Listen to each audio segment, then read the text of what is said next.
The rate is the frequency divided by time. Like for example, if I 10 times a child flapped his hand in 5 minutes. So the frequency is 10 times of hand flapping and the time duration is 5 minutes. So what I will do, I will divide frequency by the time, like 10 divided by 5. It will be 2 per time, 2 per minute, sorry. जो behaviour अकर हो रहा है वो 2 बार 1 minute में 2 बार behaviour अकर हो रहा है. So this is called the rate of the behaviour. अपने माइक्स कर लें प्लीज, इसमें डिस्ट्रैक्शन होती है. Okay, so I was talking about the repeatability. The repeatability में सेकंड रेट है फ्रीक्वेंसी डिवाइडेड बाय टाइम. अगर 10 फ्रीक्वेंसी है, 10 time a child flapped his hand in 5 minutes, so I will divide 10 by 5. So it will be 2.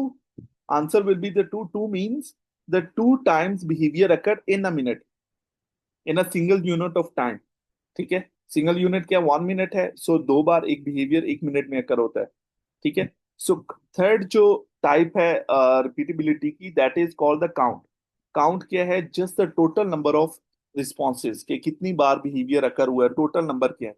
जैसे मैं कहता हूँ कि client said 3 times about the juice, कि मुझे जूस चाहिए.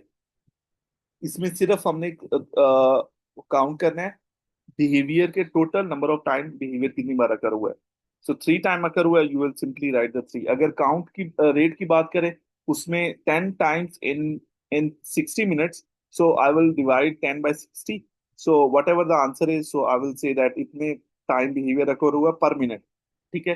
फ्रीक्वेंसी क्या? How many times of behaviour occur.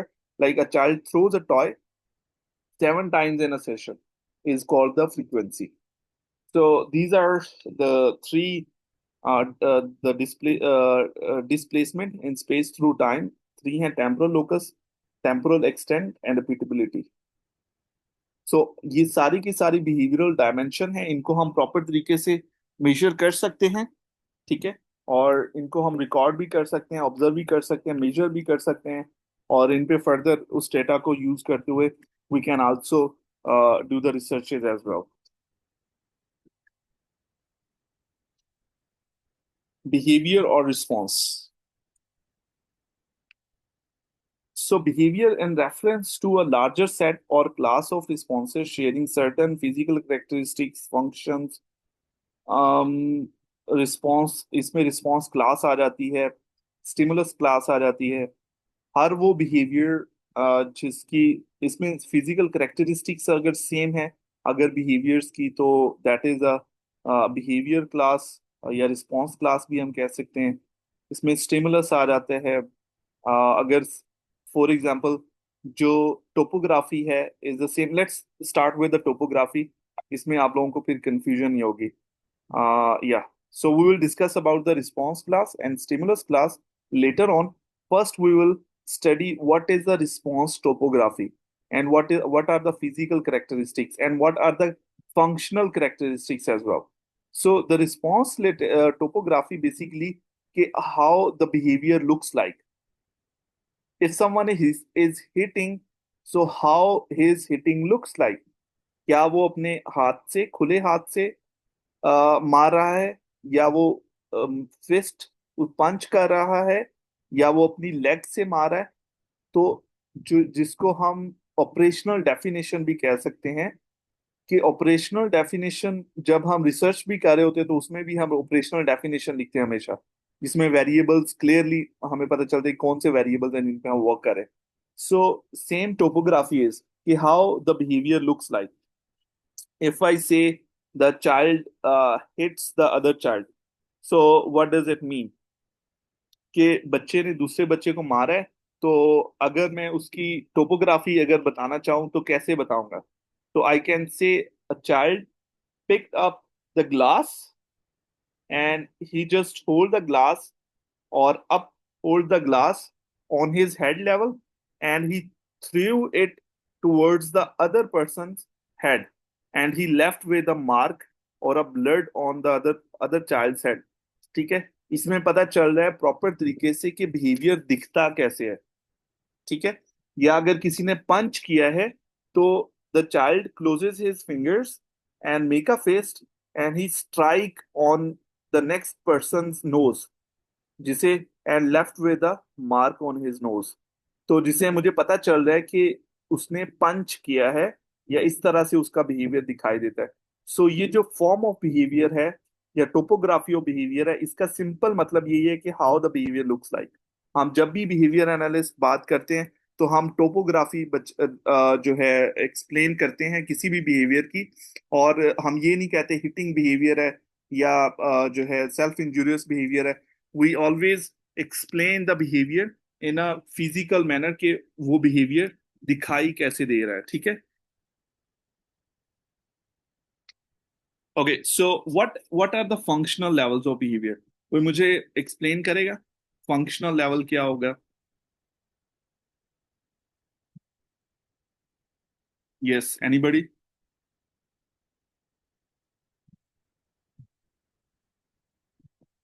Come on guys, जो भी आता है बता दें, इट्स फाइन। अरे फंक्शनल बिहेवियर ये हो सकता है कि बच्चा कोई किसी किस्म का कुछ भी काम कर रहा है जो नजर आ रहा है, या फिर जो इन्वायरमेंट में किसी किस्म का भी चेंज ला रहा है, तो उसको हम फंक्शनल बिहेवियर बच्चे का कह सकते हैं। लेट्स सपोज जैसे कोई बच्चा बॉल को किक कर रहा है। हाँ अब हाँ। वो उसका एक फंक्शन है कि वो बॉल को किक कर रहा है, और वो बॉल नजर भी आ रही है, और एक जगह से दूसरी जगह बॉल उसके इन्वायरमेंट में भी चेंज आ रही है, एक जगह से दूसरी जगह जा रही है। तो आई थिंक तो कि functional behaviour. Function we can not look at the function, we can not observe the function. ठीक है, फर्स्ट एक चीज ये है कि हम फंक्शन को ऑब्जर्व नहीं कर सकते, हम फंक्शन को देख नहीं सकते। Function is the behaviour, the behaviour of function is simply कि क्यों बिहेवियर अकर हुआ है।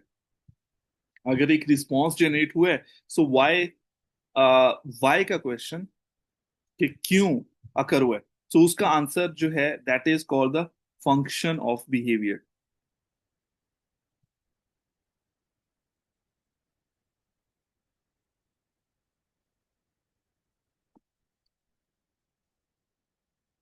यहाँ पे क्लास है।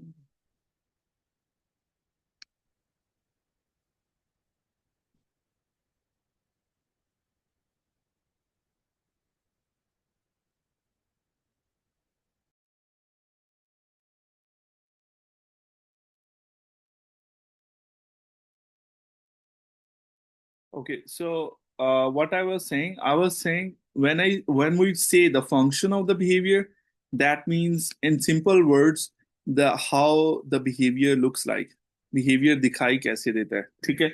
इस चीज पे जब हम आंसर क्वेश्चन आंसर करते हैं, so that is basically जब हम QABF कर रहे होते हैं या FAE फॉर्म हम फिल करवा रहे होते हैं पेरेंट्स से, फंक्शनल असेसमेंट इंटरव्यू फॉर्म्स, सो हम वो फंक्शंस फाइंड आउट कर रहे होते हैं, रीजन फाइंड आउट कर रहे होते हैं, या हम एबीसी डेटा रिकॉर्ड कर रहे होते हैं या एबीसी डेटा को एनालाइज कर रहे होते हैं। So that is we are finding out the function of the behaviour. So until unless जब तक कि हमें फंक्शन पता नहीं चलता, हम बिहेवियर को रिड्यूस नहीं कर सकते। Yes, there is another way to reduce the behaviour, that is called the systematic way of reducing the behaviour. उसमें हम बिहेवियर की फॉर्म को चेंज कर देते हैं। जैसे टोपोग्राफी है, अगर क्लैपिंग है तो उसको हम फ्लैपिंग में शिफ्ट कर देंगे या वेविंग हैंड में शिफ्ट कर देंगे या उसको बिजी कर देंगे हाथों को। सो वो सिस्टमैटिक वे है बिहेवियर को रिड्यूस करने का। लेकिन जो सेकंड वे है जो मोस्टली बिहेवियर एनालिस्ट अडॉप्ट करते हैं, that is the functional way of reducing the problem behaviour. So the function is basically why the behaviour occurred, ठीक है। सो वो हम फंक्शनल बिहेवियर असेसमेंट से हम फाइंड आउट करते हैं। नेक्स्ट हम लोग डिस्कस करेंगे, अभी हम यहाँ पे क्लास एंड करते हैं, इट्स 2 PM, क्लास का टाइम भी यहाँ पे एंड होता है। इंशाल्लाह आज की जो क्लास के टाइम आवर्स काउंट होंगे वो 1 आवर काउंट होगा। इंशाल्लाह कल की क्लास हमारी जो है वो कंप्लीट आवर्स की होगी, वो पूरे आवर्स होंगे जिसमें हमने इंशाल्लाह स्टडी करनी है, और आवरली हम उनको काउंट करते जाएंगे टाइम टू टाइम, ठीक है इंशाल्लाह। और नेक्स्ट जो कल की क्लास में हमने चीज़ें डिस्कस करनी है वो रिस्पॉन्स क्लास है, स्टिमुलस क्लास है, और इस तरह के और बेसिक कॉन्सेप्ट्स हैं जो एक बिहेवियर एनालिस्ट को पता होने चाहिए, ताकि वो अपनी थ्योरीज को स्ट्रॉन्ग कर सके, जब हम क्लाइंट्स को प्रैक्टिकली डील कर रहे होते हैं उस टाइम पे प्रॉपर तरीके से डील कर सके, चीज़ों को लेके चल सके, ठीक है। आई होप सो कि सारे कॉन्सेप्ट्स पढ़ने के बाद आपके जो क्लैरिटी है बिहेवियर के हवाले से, और या एनालाइज करना बिहेवियर, तो वो और ज्यादा इम्प्रूव करके आएगा पहले से। ठीक है। Excuse me sir, one question please. Yes, पूछें। सर हमने बात कर रहे थे कि फंक्शनल में हम देखते हैं वाई रीजंस देखते हैं ऑफ बिहेवियर।